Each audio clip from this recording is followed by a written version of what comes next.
बिस्मिल्लाहिर्रहमानिर्रहीम।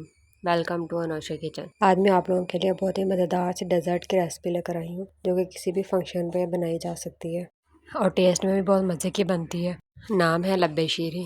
ये बहुत ही हेल्दी रेसिपी है, इसमें फ्रूट्स का भी इस्तेमाल किया जाता है। तो फिर चलिए रेसिपी बनाना स्टार्ट करते हैं।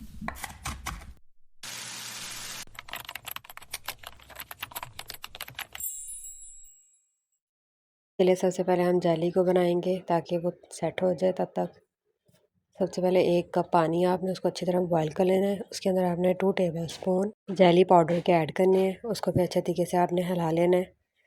जब वो पकने लग जाएगी तो आपने उसकी फ्लेम बंद करनी है। उसको सेट होने के लिए हमें किसी भी प्लेट में आपने उसको ऐड कर देना है। चाहे तो आप उसी फ्राई पैन में भी रहने दें, आपकी मर्ज़ी है। देखिए हमने इसको ट्रांसफ़र कर दिया है। अब इसको सेट होने के लिए आपने एक साइड पे रख देना है ताकि ये जेली की फॉर्म में आ जाए। अब दूसरी तरफ आपने 1 लीटर दूध लेना है, उसको बॉयल करना है। ये देखिए दूध में बॉयल आ चुका है। अब आप इसमें शुगर ऐड कर दें। 200 ग्राम इसमें शुगर ऐड की है। ये आप अपने टेस्ट के अकॉर्डिंग ऐड कर सकते हैं, कम या ज़्यादा, जिस तरह का मीठा आपको पसंद है आप इसमें ऐड करें उतना। अब इसको जब ये मिक्स हो जाएगी, अब इसके अंदर आपने कस्टर्ड ऐड करना है। यहाँ पे 4 टेबल स्पून मैंने कस्टर्ड पाउडर के लिए और 1 कप इसमें पानी ऐड करेंगे। इसको अच्छे तरीके से मिक्स करेंगे। देखिए मिक्स हो चुका है। अब इसको आपने 7-7 चम्मच हिलाते जाना है और कस्टर्ड डालते जाना है।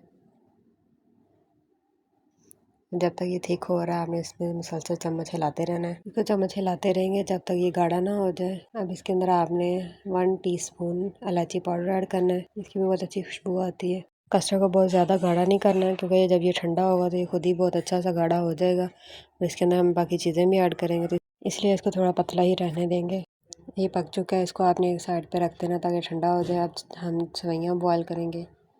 जब पानी पकने लग जाएगा तो इसमें हाफ का कलर सेवइयों का ऐड किया है। हम अच्छे हिलाते रहेंगे। जब ये पकने लग जाएंगी तो बॉयल हो जाएंगी और इनको निकाल लेंगे। ये बॉयल हो रही हैं, अब इनको चेक कर लें।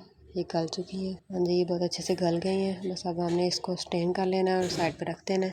ठंडा पानी डाल के इसको साइड पर रख दें ताकि ये आपस में चिपके नहीं। सारी चीज़ें रेडी हैं। अब हमने इनकी मिक्सिंग करनी है। कस्टर्ड भी थोड़ा ठंडा हो चुका है। अब इसके अंदर आपने बॉयल की हुई सेवइयाँ डाल देनी है। डाल के आपने इनको अच्छे तरीके से मिक्स कर लेना है। अब इसके अंदर काट के सेब को ऐड कर देना है। यहाँ पे 2 सेब लिए थे, उनको इस तरह बरीक बरीक काट लेना है।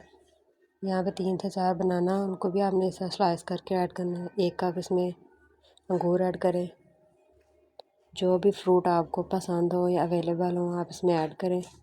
इनकी अच्छे तरीके से मिक्सिंग कर लें। बहुत ही मज़ेदार डिज़र्ट बनता है ये। इसमें हर चीज़ ऐड होती है, सबका फ्लेवर मिलके बहुत ही अच्छा टेस्ट आता है। देखिए इसकी अच्छे तरीके से मिक्सिंग हमने कर ली है। अब हमने इसको सर्विंग बाउल में ट्रांसफ़र करना है। डिज़र्ट बिल्कुल रेडी है। अब आपने इसके ऊपर डेकोरेट कर लेना है इसको। यहाँ पे मैंने कोकोनट ऐड किया था, जैसे बादाम।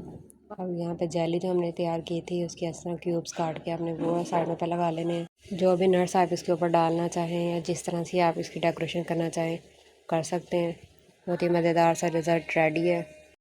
बहुत ही जल्द बन जाता है डिज़र्ट। जब चाहें आप इसको बनाएं, किसी भी फंक्शन पे या किसी की दावत पे बनाएं, मेहमानों को सर्व करें, सबको बहुत ही पसंद आने वाला है। ज़रूर बनाइएगा और मुझे कमेंट सेक्शन में बताइएगा कैसा बना है। इसी तरह के मज़ेदार और क्विक रेसिपीज़ के लिए, हेल्दी रेसिपीज़ के लिए आपने मेरे चैनल को सब्सक्राइब करना, लाइक और शेयर करना मत भूलिएगा। Thanks for watching Anosha kitchen.